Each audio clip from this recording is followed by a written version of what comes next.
The word overcapacity features in more and more news reports these days. Now, Western politicians and officials are increasingly voicing worries that China is experiencing an excess in production capacity due to a rapid increase in manufacturing, which they fear could potentially wipe out their domestic industries. Concerned about overcapacity. Where we saw the overcapacity being built. About overcapacity. Excess capacity. Overcapacity. So first, what is overcapacity? Basically, it means that production significantly exceeds what is needed in the markets. So essentially, there's more made than is needed. But just like everything else in the business world, the relationship between supply and demand is delicate.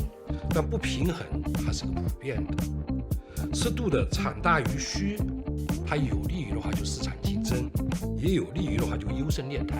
To be fair, supply-demand imbalances are common, especially in a new industry, something new like the EV, electric vehicle market.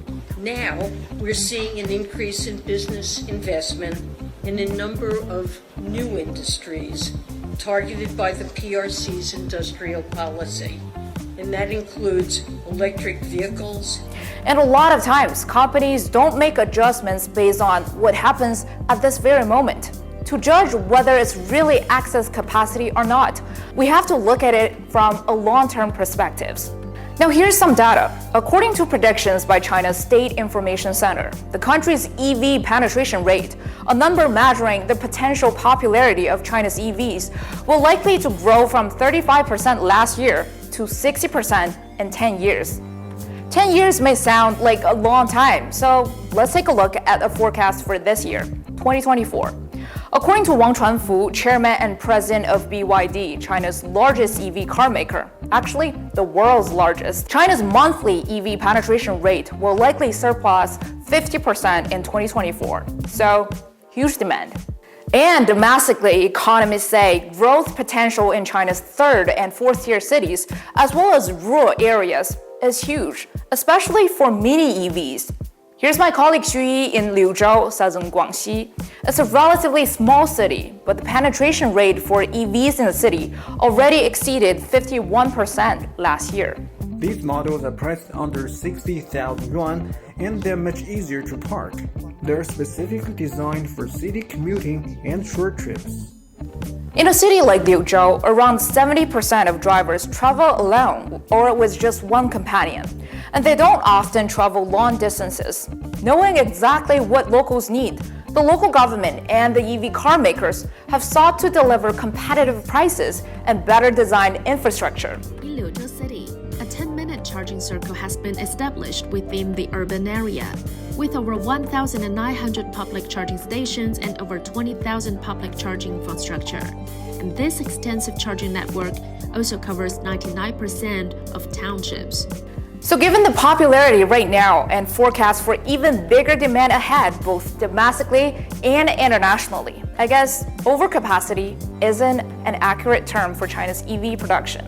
Another thing is the price. From the perspective of the Western world, overcapacity can be felt through lower prices. Some are suggesting that China is essentially pouring lower-priced EVs to the world, in turn leaving no space for their own car manufacturers. But if we're talking about the price, leading Chinese EVs are actually priced roughly double on average in Europe than they are here in China due to tariffs. But they are still popular in the European market. Based on a release by the European Federation for Transport and Environment, Chinese branded EVs are set to account for 11% of the EU's EV market this year, and that could rise 20% by 2027. As for the US market, sorry, they're not available in America yet. If I were looking for an inexpensive commuter car, or just running around doing shopping, or even like in some sort of medical campus, retirement campus, university campus, this would be perfect. Beautiful. So yes, China's EV companies like BYD are offering affordable prices, but there's this Gen Z slang in China called 内卷, which literally can be translated to inward roll, or we can call it involution forces. So essentially, the constant internal competition within a group. You work hard, you are more efficient with a more affordable price, you stay in the market. So lower prices may be a result of the hard work by the Chinese, their constant innovation, and their supply chain advantage, which in turn lower costs in logistics, labor, and land management. BYD designs, develop, engineers its own batteries at scale. So not only they have the capability and the capacity for their own products, but they're also supplying batteries globally with plans to build battery plants all over the world. They are one of the top companies in the world building lithium iron phosphate batteries in particular. They cost about 30 to 40% less per kilowatt hour to manufacture. Now, BYD does not just make its own batteries, it also makes other components as well.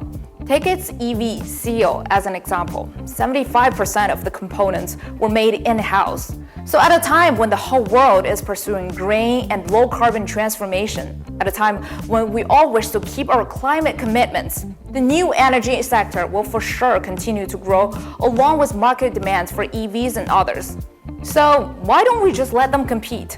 The market decides. Survival of the fittest.